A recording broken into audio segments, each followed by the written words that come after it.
Welcome to Mobtv. Please do subscribe to our channel for more videos. Click on the bell button for Welcome to Mobtv, and today I have a great personality. We need to hear this man. He's young, vibrant, intelligent, and eloquent. I must tell you, he is everything you could think of when it comes to aspiration and candidacy in IMO State, Nigeria. His name is Onyeaeugbulem. He's from the Freedom Party, Freedom and Justice Party, and I must tell you that you will enjoy this interview section with him. Talking to him alone is quite resonating and very exciting, and I want you to get excited too. Keep watching the channel. Just do well to subscribe and leave your comments below. Thank you. So, sir, can we meet you? Okay, thank you. My name is Onyeaeugbulem. I'm from IMO State. I'm from Nigerian local government, to be precise. Politician. Running for governor of IMO State, as you said, under the party of named Freedom and Justice. Yes, that's it. Right, so you said something remarkable. You said you're a politician. For how long or since when did you join the political scenario? In politics, I think it'll probably be before 2015. I was one of those people who got excited and inspired by the change wave. So there's a lot of inspiration at the time. We really believed that we could be part of something big, something Nice. something that will change this nation. So yes, I hopped on the bandwagon and I joined politics at that time. So I've been in it till now. Well, 2015 to 2019, that is 4 years. Remarkable. So that change that you actually joined, or the wagon you actually joined because you're actually looking for something very nice and beautiful for your dear country, Nigeria, would you say today, at the conclusion of the first term of the government, would you say that you actually seen that change that you're looking for? Not necessarily, but looking on the brighter side, I'd say the foundations are being laid. It's not been perfected yet. Considering what the present government met on ground, there's nothing to go back. But the foundations are being laid. Yeah. So because if it wasn't being laid, you wouldn't have a candidate like myself. All right. So you say that your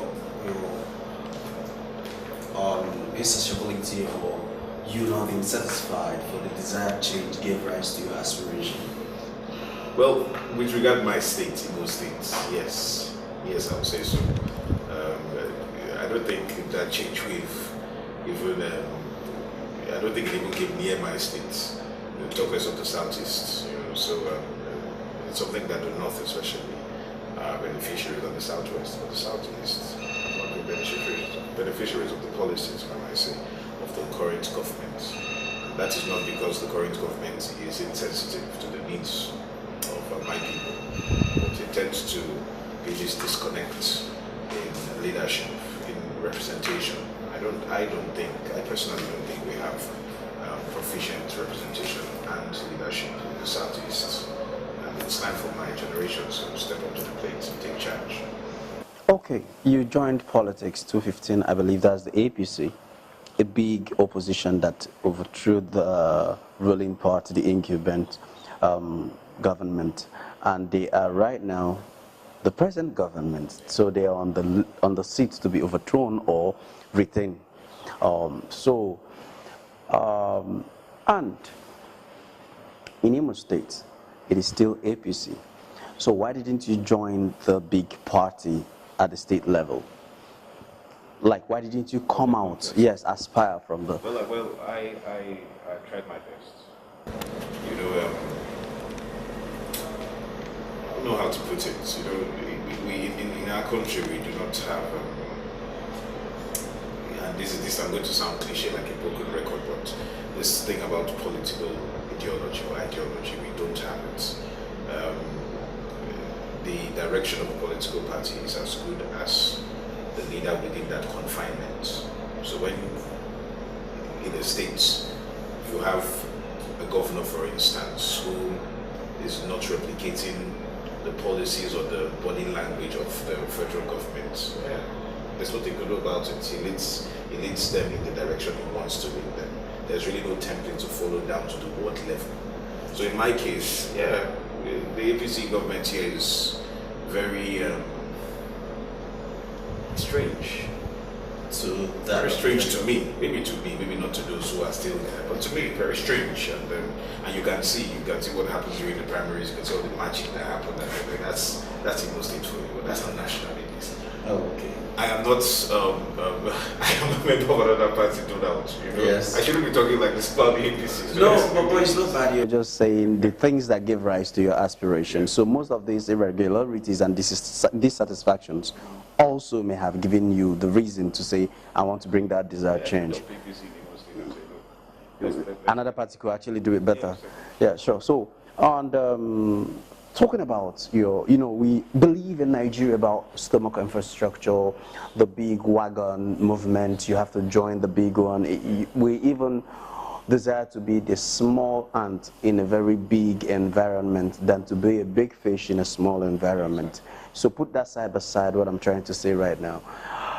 In Imo State is a factor. So what do you think is your advantage? My advantage is simply that I'm different. I'm coming with something new. They're in the system, and I like to always be in that position. I sincerely don't like that place of safety where you just have to walk like you're solely behind someone who really is not giving any sense of direction. I think that's it. We want to buck the trend. We want to indeed change things. I know change is overspent the word now. Yes. But, and as a politician, you're scared to even mention the The word word change. change. Because they say we should beware. But seriously, we feel that, look, we can't do this. We can do this, we can get it done with a party from nowhere and serve our people and improve the livelihood of our people, reduce the cost of living, improve the standard of living. These are simple things, and it doesn't take a big party to do it. As a matter of fact, a big party can even be detrimental, but at the end of the day, it still boils down to who's in charge. All right. There's so much power. Yeah. Excellency, as it were, I want to, ruling Imo State or taking Imo State from one level to another requires a whole lot of ideology as regards economy. Because I believe it's the only economy that can move the country or the state to a desired position or destination. What do you have to say about how much indebtedness we have in this state? How are you going to take care of that indebtedness and be able to put Imo State free from debt and also create jobs and employment for the youths? It's going to be very, very difficult. It's going to be hard. It's one of the things that scares me, about becoming governor of the state. But I feel that with the right environment, with the right spirit behind the people, we have over 5 million people in this state and counting. That means we have productivity. We have one of the major factors of economic growth. We have people who can work. There's work to do. We just have to create a business-friendly environment. Debt is debt. You still have to clear your debt. You still have to borrow. But when we can create systems, taxation, be responsible with borrowing, put the people, prioritize the people, utilize rules and regulations, and even utilize rules and regulations to generate income. I believe that in no time we will be able to at least cushion the debt we have. It will take innovation. We have to create new opportunities. We are more or less a civil service state, so everyone is just waiting for the paycheck. We have to encourage entrepreneurship, not necessarily in the regard of just having a one-man business and sole proprietorship. We have to get people to partner. One thing about us as Igbo people is that we're commercial in nature. So you'll see an Igbo man would rather sell his breakfast than eat it. And he tends to always do it on his own, and he always believes that he must go on his own. For example, I was just talking to someone today, like, look, we have so many hotels in Imo State. It's very, very, very minuscule, very small service. Imagine a situation where if it were that these hoteliers, these owners had come together to create a chain. Imagine what it would be. The effectiveness. Yes. We need to really get our people smart, if I might say. Bring in the spirit of collaboration. Yes, of partnership, working together. Open new frontiers. That is what our generation will bring. All right, that's great.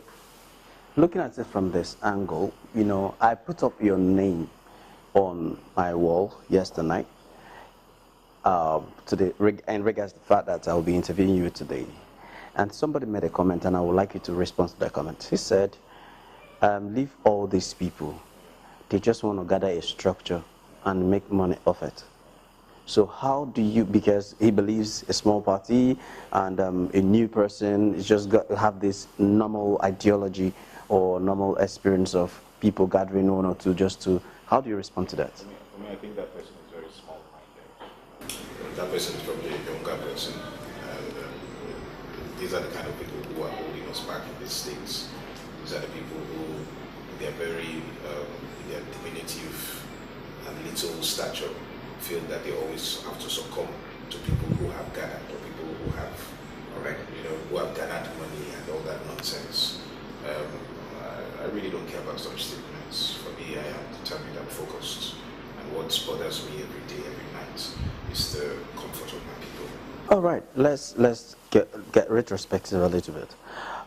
Before 2015, Who was studying Onyeaeugbulem? Onyeaeugbulem was a Nigerian. Onyeaeugbulem was and still is a simple man. I'm a businessman, a private investor, into real estate as well. Onyeaeugbulem was somebody who didn't know how to manage business. And I'll tell you why. You don't need a businessman to actually govern. Because a businessman will know nothing but generating income, and mostly for himself, and also at the expense of others. So in doing business, I always, in my pursuit of excellence, And good service. I wasn't making profits. I was making a loss because I would always put my customers first. Yeah. And then I got to understand that, look, you will sink yourself if you continue as a businessman. then I had to seclude myself. Going to private investment, I didn't have to really give me a lump in my throat, as it were, and make me feel guilty all the time. And I find myself now in a position where I can stand up for the people. I can monitor the businessmen, tax them, and get them to give good services to my people. Get my people to have not just jobs, but sustainable jobs where they can get pensions, where they can get a good wage, where they can be paid on time. That's the kind of person I am. So I'm more or less like a police to the businessman. And I think I'll be like, yes, because I'm putting my people first. So I will be able to police businesses to do what is right. Because, in this country and in these states, nobody really cares. You do whatever you want to do. It's like a Western movies, these cowboy movies, where anyone who has the gun just has to fire his pistol. And it's a dog-in-dog world here. All right, in case you don't know, this is the candidate for Gubernatorial seat of IMO State, that is Onyeaeugbulem. And Sorry, it's actually Tony. Okay, not Anthony. Okay. My father was Anthony. So that's what I'm coming to right now. And it might teach you to wonder that he is the first son of Anthony Onyeaeugbulem, the Great, the old name in this IMO State that did great stuff. And he's the junior. So, what is it like riding on your father's wings? It is nice, believe me. It is the nicest thing. It is very nice to have someone actually prepare the way for you, because wherever I go, people overwhelm me with the good things he had done and how he had helped them and served them and all that. So it's brilliant. I used to shy away from it. You're trying to say, like, look, I have to be my own person and I have to know what believe me. It's nice. It helps. Oh, so it's so nice being privileged. Who says it is actually privilege? Are you kidding me? Everybody likes privilege. Well, that's great. All right. So come 9th of March, because the election has been postponed to 9th of March. 9th of March. Where would you be? What is going to be the state of your mind? Believe me, at this point, it is what it is. I can't kill myself. It will be, I think the burden will be on my people. much more than on myself, because now they have it set before them. It's now their choice to either accept what is sustainable, what is presentable, what is honorable, what is good, what is virtuous. I can go on and on. The burden will be on them, not on myself. For me, it will be like a relief. It will be a day of relief for me, because being a candidate, it has come, it's not easy, believe me, and I commend everyone who is a candidate at all levels. It is very taxing. It is emotionally overwhelming. It takes your life, it takes your soul. So it will be a day of relief for me. I will vote certainly, and I will vote for myself certainly. Most definitely. Yes, and I think I've enjoyed the day with everyone else. Well, that's great. So, let's say May 29th, you're sworn in as the governor of Imo State. What will be your first agenda? What will be the first thing you will execute from that place of swearing in? So the cabinet will take our time to set up a good cabinet of responsible people, square pegs and square holes, vice versa, second that. We will also start to prepare immediately for the local government elections, because we deceive ourselves when we think that the state government can carry the states. It's impossible, and it's ridiculous, and it's preposterous. It is wicked, for us not to have a vibrant local government chosen by the people, councillors and all that. So we will immediately prepare for that. We will start to lay down the foundation and structures for law and order. I am a law and order person. As a matter of fact, my one-point agenda is law and order.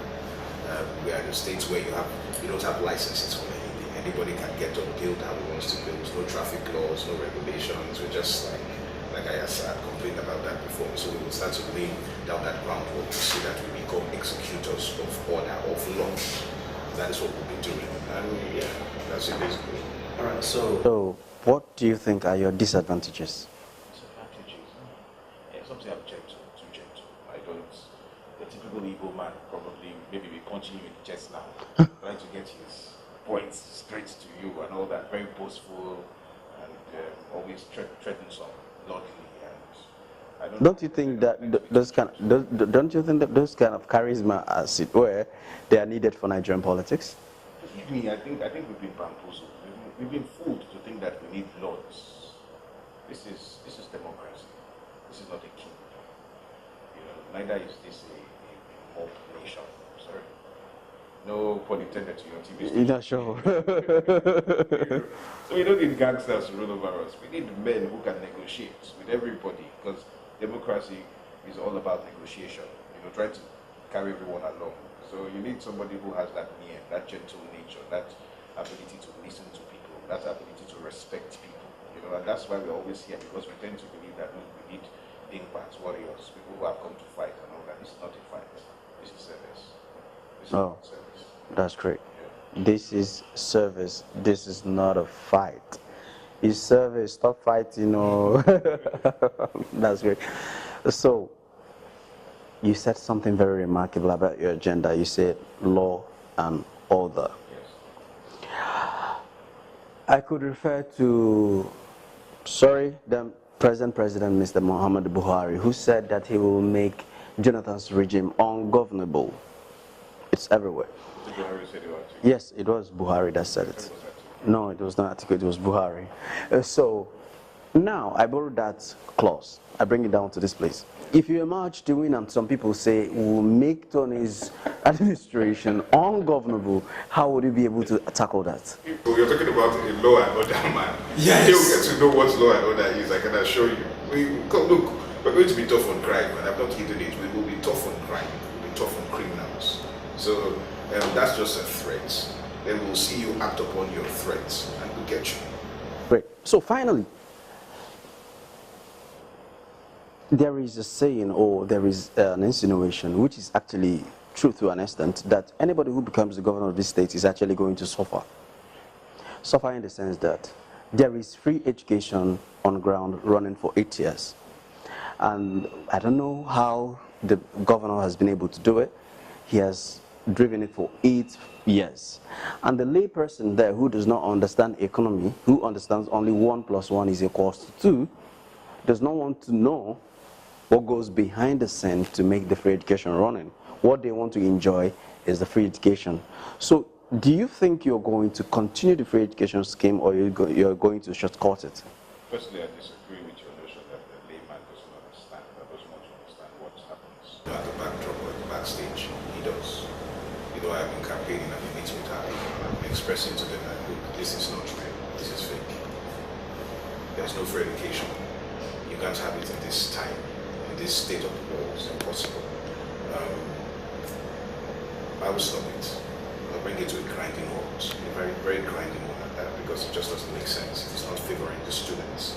A situation where students, pupils don't even have chairs to sit upon, no tables to write upon. Lately, I even visited a school where there are no toilets. No toilets.